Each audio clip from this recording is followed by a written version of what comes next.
Salam dan bahagia, perkenalkan nama saya Sylvia Melati Sukman, NIM 2018012072. Pada video kali ini saya akan menjelaskan tentang SMK 3 di PT Yakult Indonesia Persada.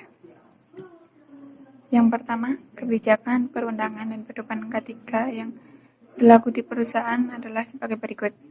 Yang pertama, memenuhi keselamatan pekerja sesuai yang tercantum dalam Undang-Undang Nomor 1 Tahun 1970. Yang kedua, melindungi serta mengatur tenaga kerja supaya tidak merugikan berbagai pihak seperti yang sesuai dengan pasal 86 UU Nomor 13 Tahun 2003.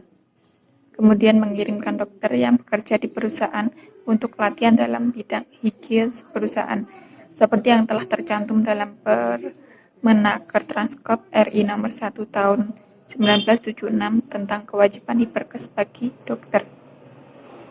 Lalu selanjutnya mewajibkan pekerja menerapkan pedoman K3 yang berlaku dan mewajibkan pekerja untuk mengikuti pelatihan K3 yang diadakan oleh perusahaan.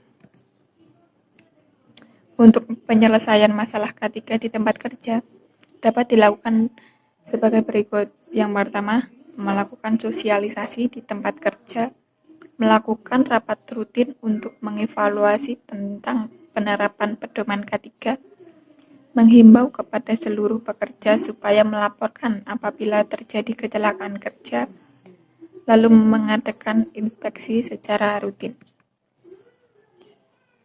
Untuk proses konsultasi dan komunikasi K3, sistem dan prosedur guna mendapatkan informasi mengenai isu-isu K3 didapatkan dari penyelia yang melaporkan adanya pelanggaran yang dilakukan oleh pekerja.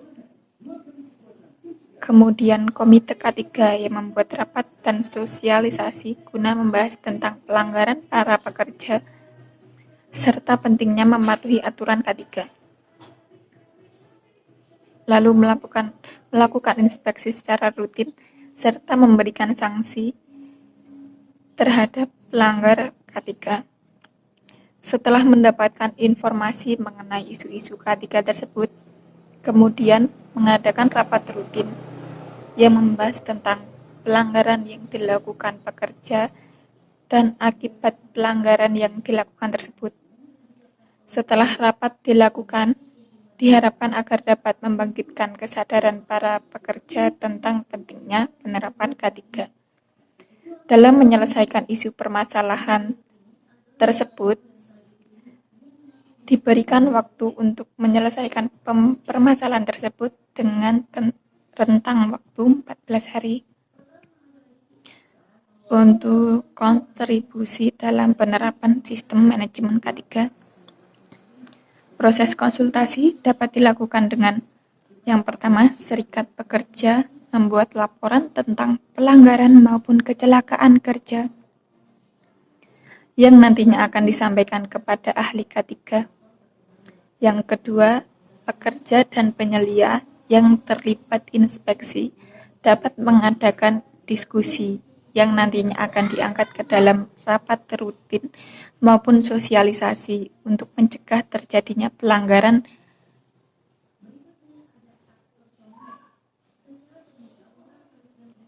Yang ketiga, pertemuan kelompok pekerja untuk mendiskusikan atau mensosialisasikan pelanggaran serta mencegah pelanggaran terjadi kembali. Adapun kebutuhan pelatihan K3 sebagai berikut. Pelatihan atau training untuk para pekerja baru supaya dapat mengetahui dan menerapkan aturan K3 dengan benar sebelum terjun langsung untuk bekerja. Yang kedua, prasarana serta alat-alat yang dibutuhkan untuk training seperti APD, mesin-mesin yang akan digunakan, serta tempat training. Dan juga apabila terjadi perubahan pedoman atau peraturan, akan didiskusikan oleh pihak-pihak yang terkait seperti manajer, pengusaha, ahli K3, serta dewan pengawas yang nantinya akan dibuatkan poster, baliho, maupun sosialisasi secara langsung kepada para pekerja. Sekian presentasi dari saya.